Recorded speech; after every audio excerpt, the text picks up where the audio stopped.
My son-in-law offered to help me with my computer after Dorothy passed. He said I needed to modernize, get connected, stay safe online. He even bought me a brand new laptop as a gift. I thought it was kindness. I thought he was looking out for me. 3 weeks later, my old friend Frank discovered that someone had been watching every keystroke I made, every password I typed, every email I sent.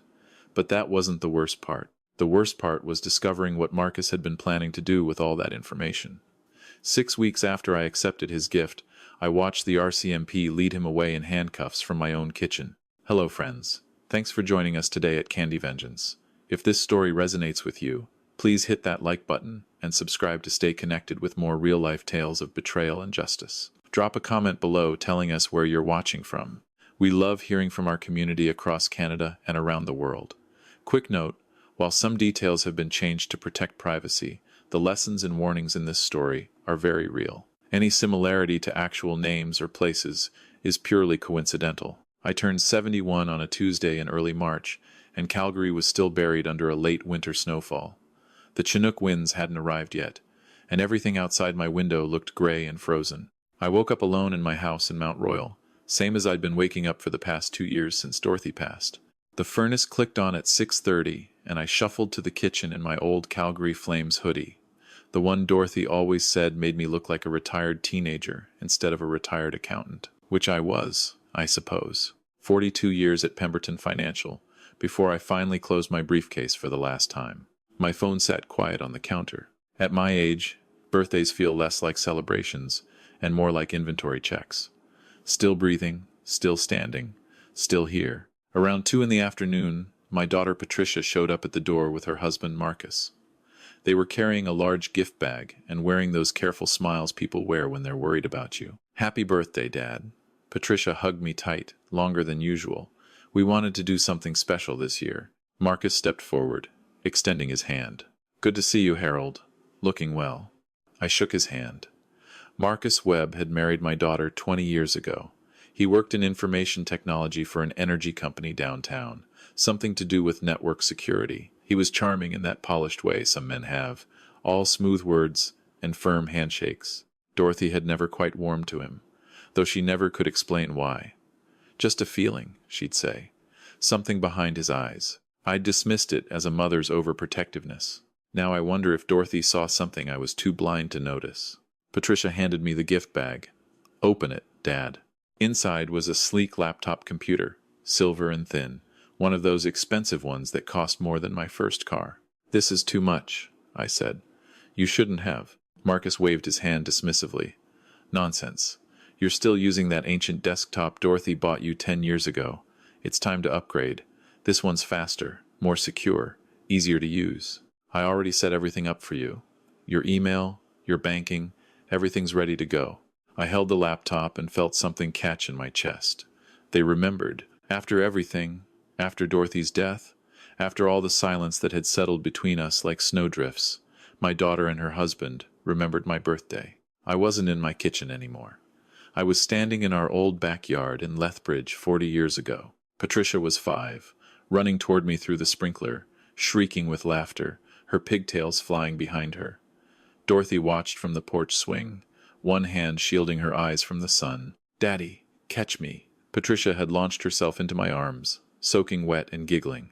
I spun her around while she screamed with delight. Careful, Harold. Dorothy's voice was warm with amusement. You'll throw out your back. Never. I'd kissed Patricia's wet forehead. I could do this forever. The memory faded. I was back in my kitchen, 71 years old, holding a laptop I didn't know how to use. Thank you, I said. This means more than you know. Patricia and Marcus stayed for dinner. I ordered Chinese food because I couldn't remember the last time I'd cooked a real meal. We sat at the dining table, the same table where Dorothy and I had shared thousands of meals over 43 years of marriage, and they asked about my health, my sleep, whether I'd been taking my medications. Have you been getting out much, Dad? Patricia asked, picking at her chow mein. Seeing friends? Not really. Most of my friends have either moved away or passed on. Frank Olson still calls every couple of weeks. We play chess at the community center sometimes. Frank Olson. Marcus's smile tightened almost imperceptibly. He's the retired RCMP officer, right? 35 years in fraud investigation before he retired. Sharp as a tack. Dorothy and I used to have dinner with him and his wife every month before Eleanor passed. Marcus nodded slowly, something flickering behind his eyes that I couldn't read. Sounds like a good friend to have. After they left, I spent the evening trying to figure out the laptop. It was faster than my old desktop, I had to admit. The screen was crisp and bright. Marcus had indeed set everything up. My email was there, my bank bookmarked, even my photo library transferred over. I felt a warmth I hadn't felt in months. My daughter was thinking about me. Maybe the distance between us was finally closing. I had no idea I'd just welcomed a surveillance device into my home. The following Saturday, Frank Olson came over for our usual chess game. He was 70, a year younger than me, with a white beard and eyes that still held the sharpness of a man who'd spent decades spotting liars. We'd been friends for nearly 40 years, ever since our kids attended the same elementary school in Lethbridge. Frank set up the chessboard on my coffee table while I made tea. He noticed the laptop immediately. New toy, Harold? Birthday present from Patricia and Marcus.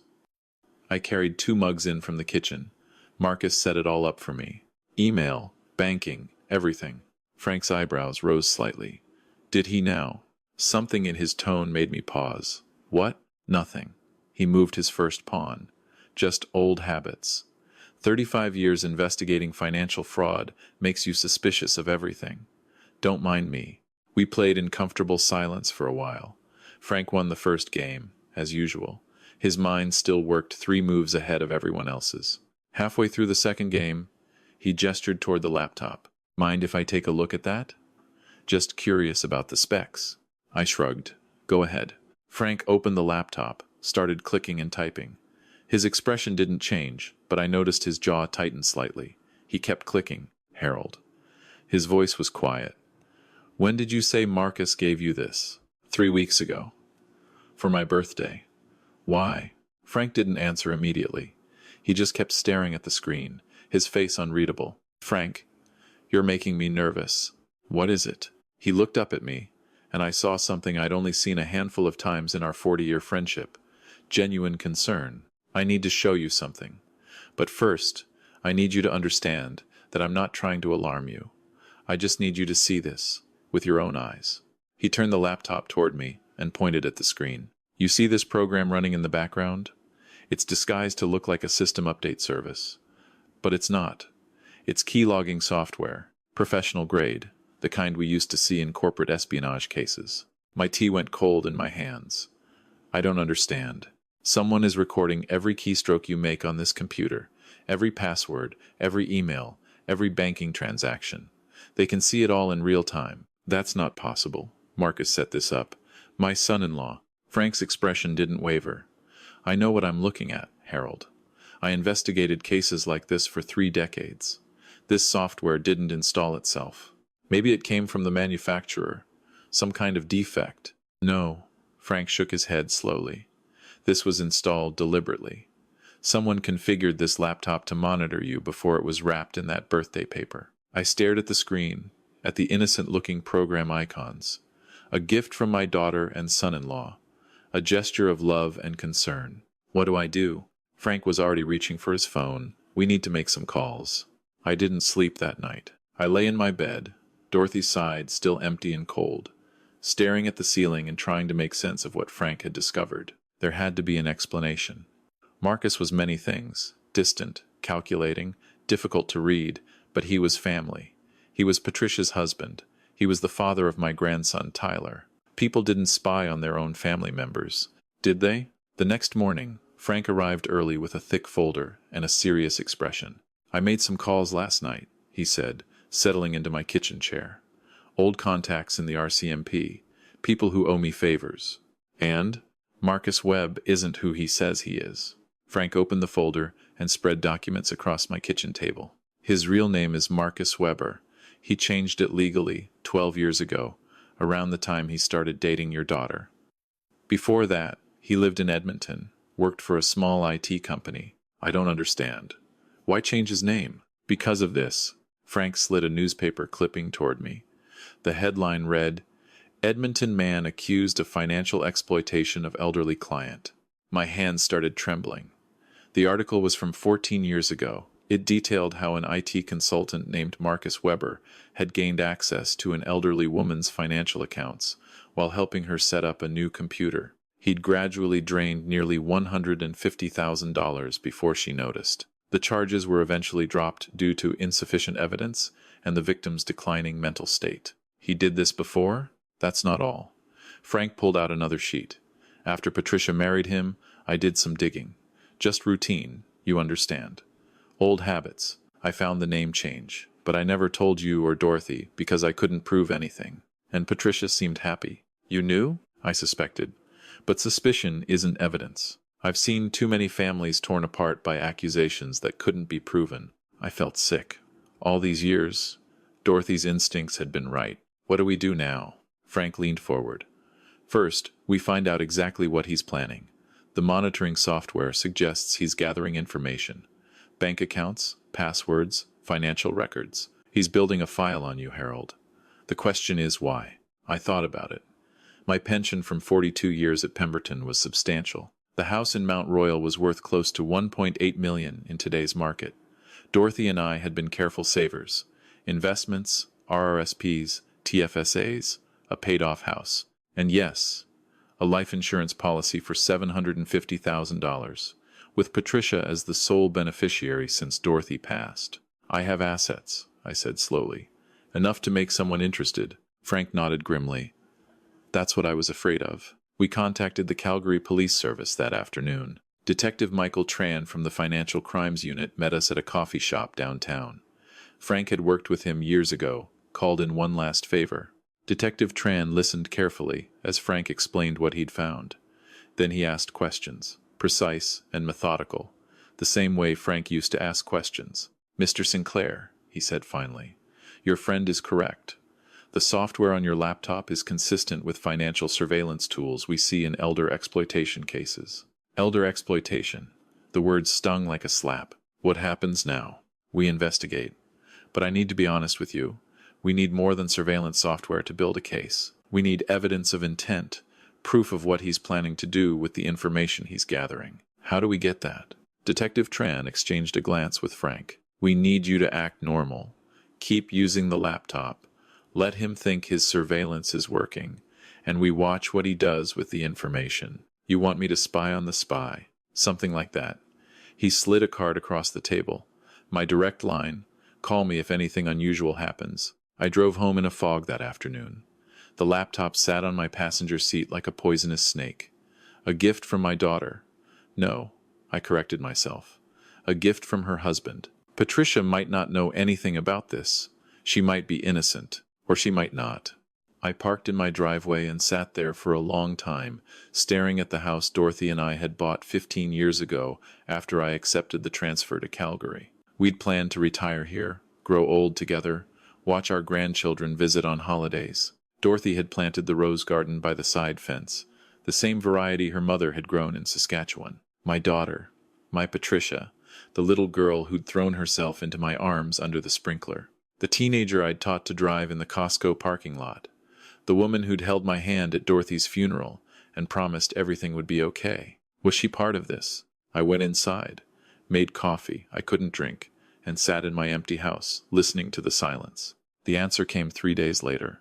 I was at my bank, TransCanada Credit Union, the same branch I'd used for 30 years. I'd gone in to ask about my accounts, verify everything was in order. The branch manager, a woman named Helen Patel, who'd known me since I was 50, pulled up my records and frowned. Mr. Sinclair, have you made any recent changes to your accounts? No.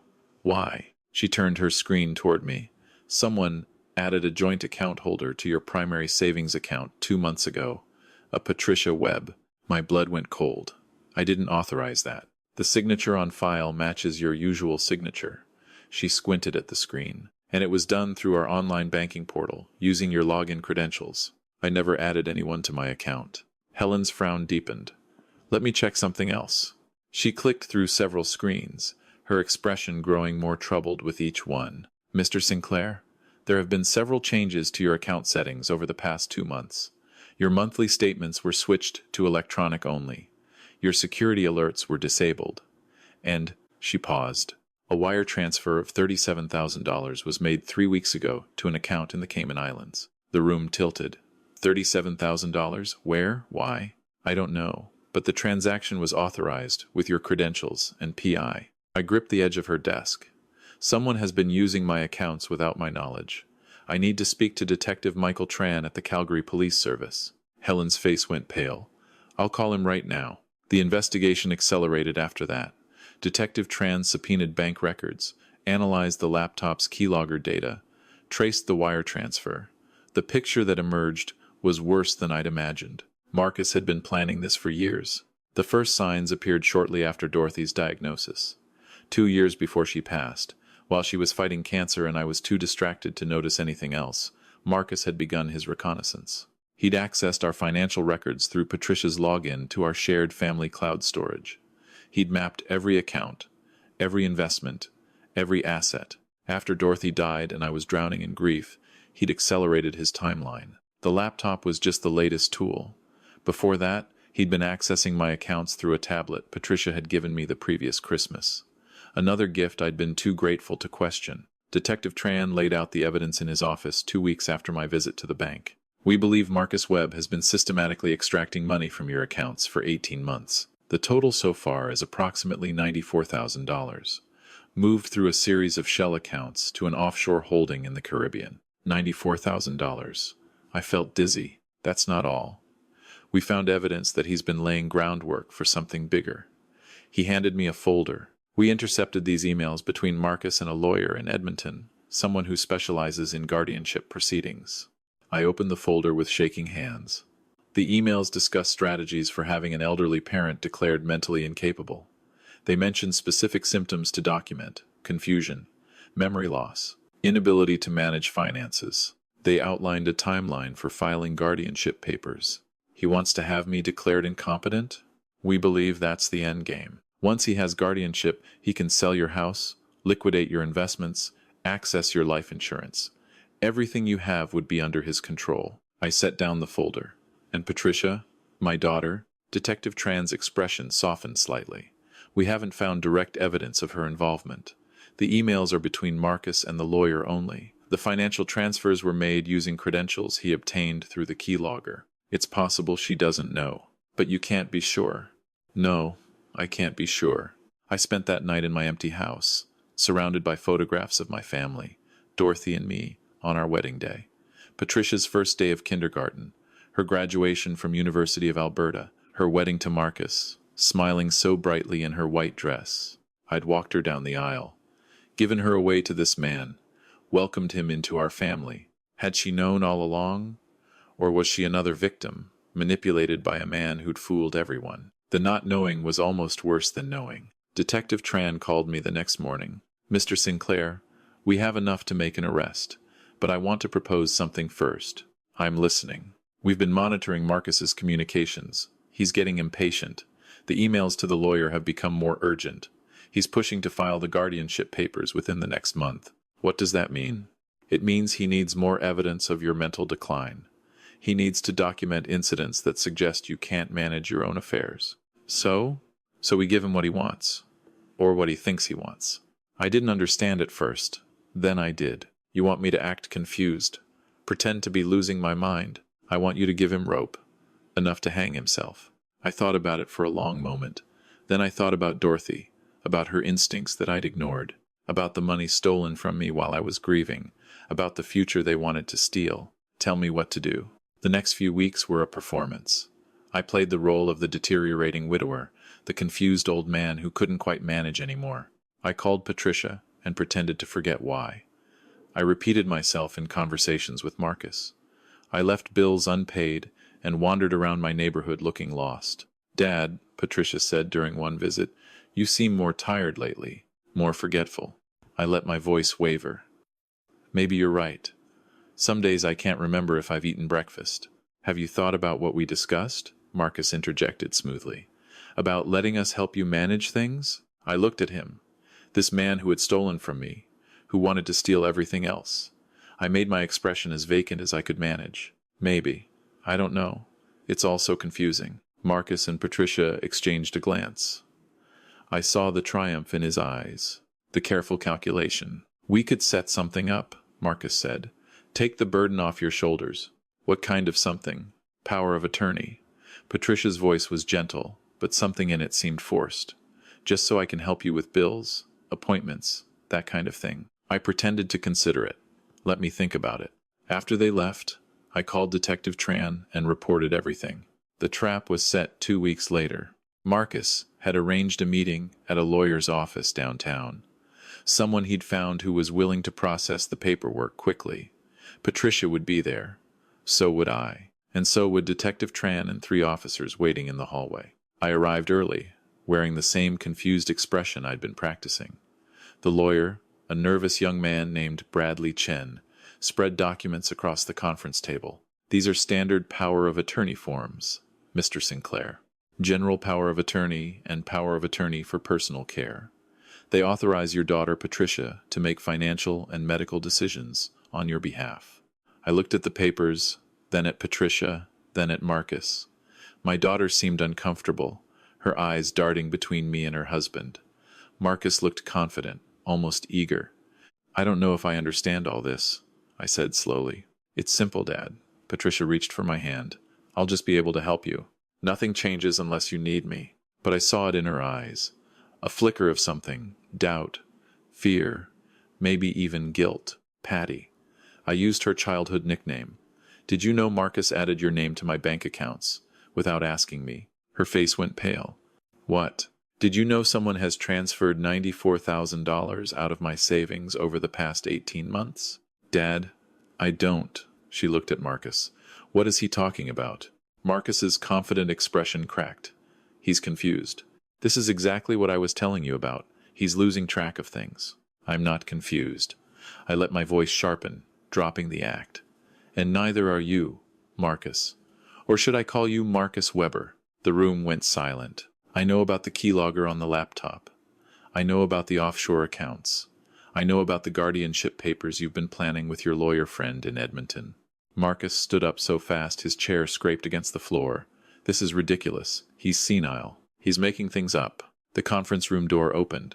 Detective Tran walked in, followed by 2 uniformed officers. "Marcus Webb," Detective Tran said calmly. "You're under arrest for fraud, theft, and conspiracy to commit financial elder abuse. You have the right to retain and instruct counsel without delay." Marcus's face twisted. "This is insane. You can't prove anything.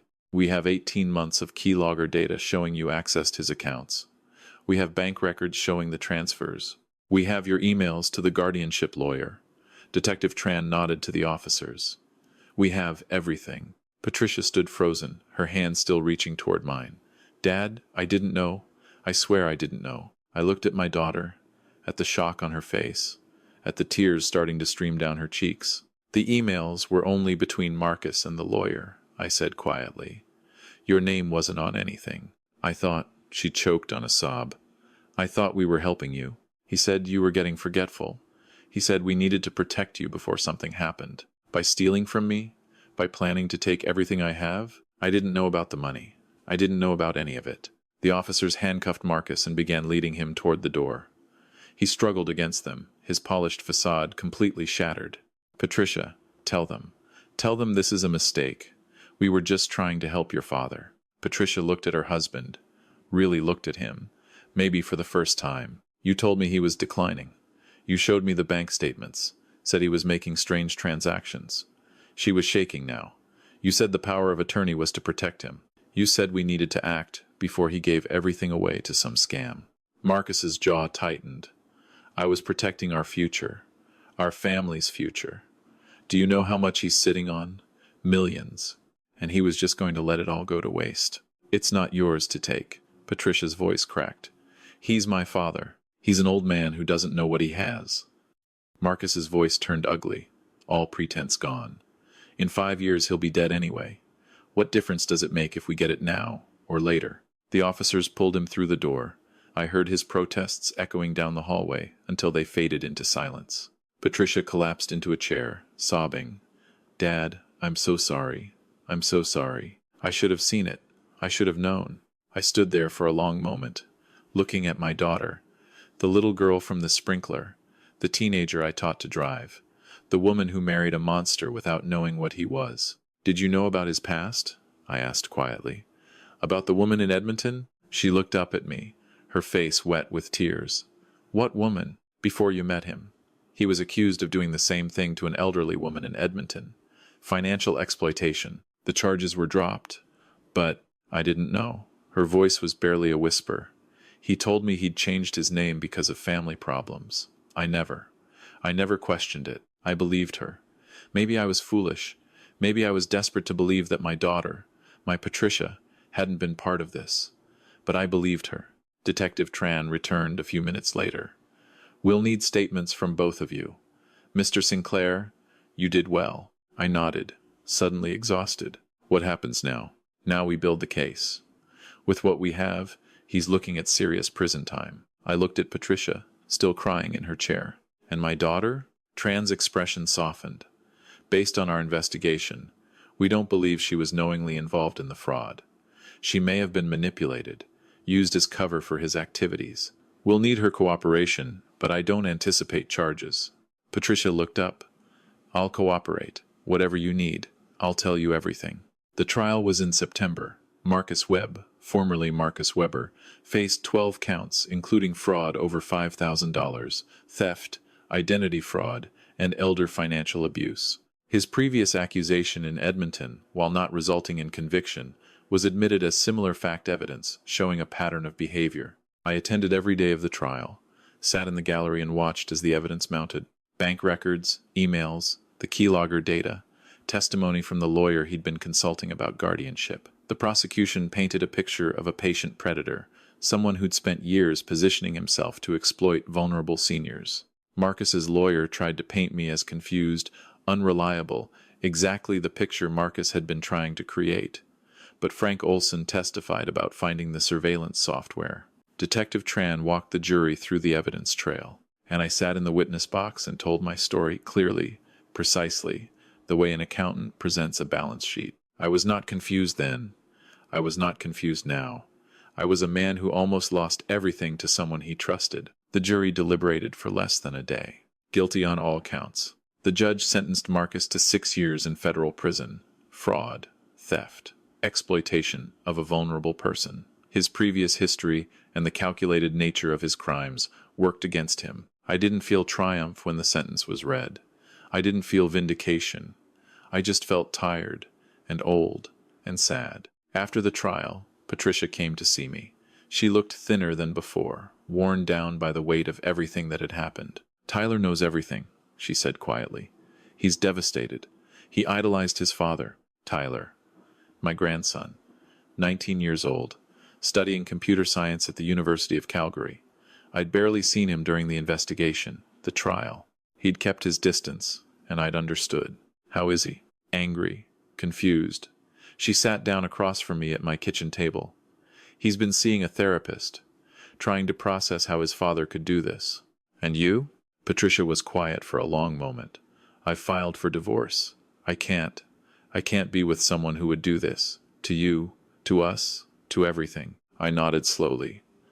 I understand. Do you, Dad? She looked up at me, her eyes red-rimmed. Because I don't. I lived with him for 20 years. I had a child with him. And I never saw this. I never suspected. Dorothy did, I said quietly. Patricia flinched, like I'd slapped her. I know. You told me she never quite trusted him. I thought she was being overprotective. I thought.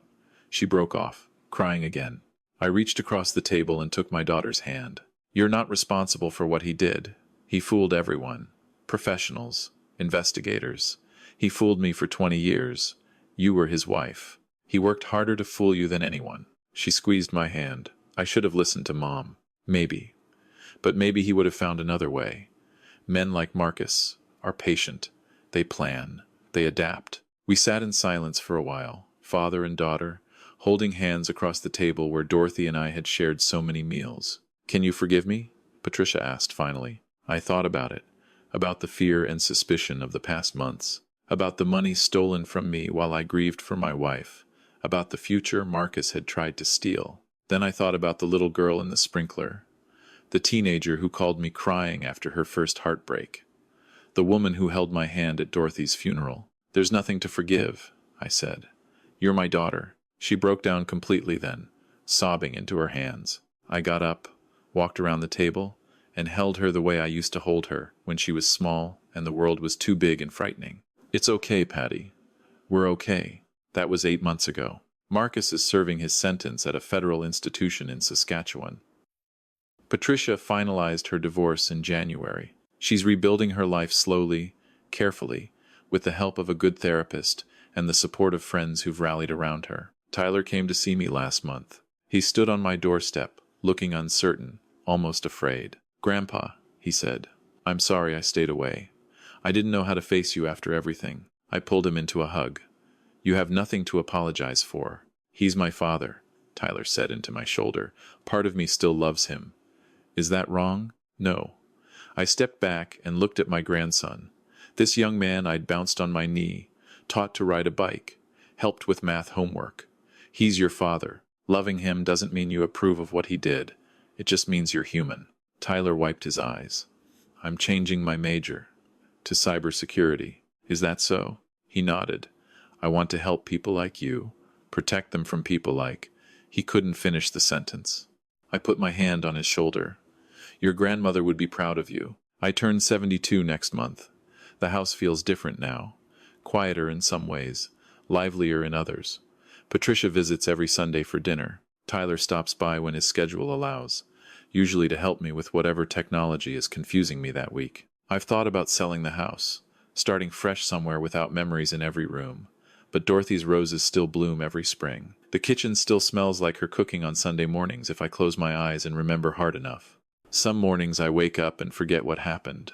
For a few seconds, everything is normal. Then I remember, and the weight settles back onto my chest. But it's lighter now. It gets lighter every day. Frank still comes over for chess on Saturdays. He still wins most of the time. If you've stayed with me this far, I need you to share something with you. I'm not telling this story for sympathy. I'm telling it because it could happen to anyone. Elder financial abuse is one of the fastest growing crimes in Canada. According to the Canadian Anti-Fraud Centre, seniors lose hundreds of millions of dollars every year to fraud, and a shocking percentage of that fraud is committed by family members or people known to the victim. The people we trust most are often the ones who can hurt us worst. Here are the warning signs I wish I'd recognized earlier. Pay attention. They might save you or someone you love. First, be cautious of unexpected gifts involving technology. Phones, tablets, computers, smart home devices.